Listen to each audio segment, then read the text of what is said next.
हम भी अपने लाल जी को लेकर सब जगह जाते हैं, हर जगह। ठाकुर जी यहां से वृंदावन थोड़ी जा रहे हैं। कल उत्सव विराम होगा, ठाकुर जी सीधे निकलेंगे गुना मध्य प्रदेश, वहां कथा है 20 तारीख से। लाल जी गुना जाएंगे, वृंदावन नहीं जाएंगे।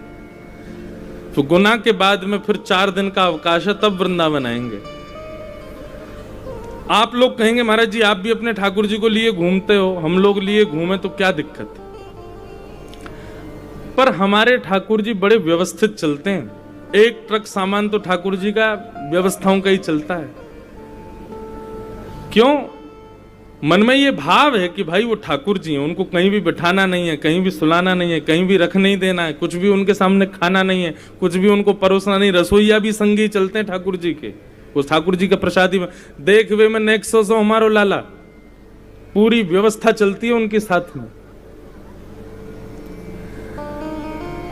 हमारी माता जी तो इतनी परेशान कभी कभी हो जाती हैं, हमारे घर की एक फ्लोर में बिल्कुल जगह ही नहीं बची, सारे सामान ठाकुर जी के। अभी आप देखते हो राजभोग आरती, खंड पाठ चौकी यहाँ की, और हर साल में नए सामग्री और बनवा देता हूं तो बेचारियों कहती कहां भरे हो भैया, पूरा घर तो तेने लाल जी तो ही भर दियो। सामग्री इतनी ठाकुर जी की रहती है साथ में। तो हमारे ठाकुर जी बड़े व्यवस्थित चलते हैं,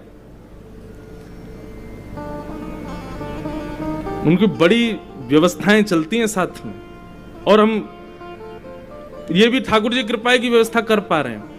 तो उन लोगों से प्रार्थना जो डलिया में ठाकुर जी को लेके चलते हैं, सब जगह जाते हैं।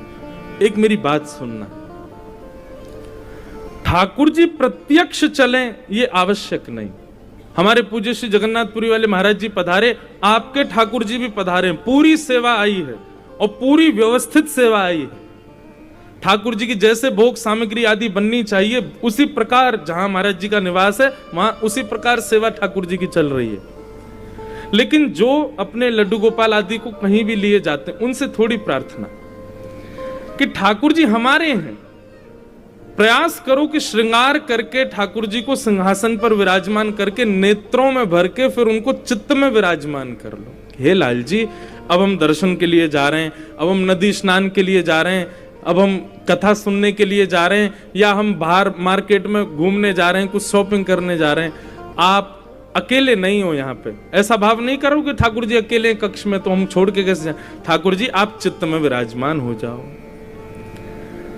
और ये भाव रखो कि अब ठाकुर जी मेरे चित्त में ही हैं, वो मेरे संगी जा रहे हैं। आप ऐसे जाओ, ठाकुर जी को सब जगह लेके नहीं जाना है। बाइक पे घूम रहे हैं, ठाकुर जी संग में गोद में है, कहीं जा रहे हैं, उसमें थोड़ा भाव रखना चाहिए। ऐसा नहीं है कि कोई पाप लगेगा आपको, ठाकुर जी नाराज हो जाएंगे, नहीं।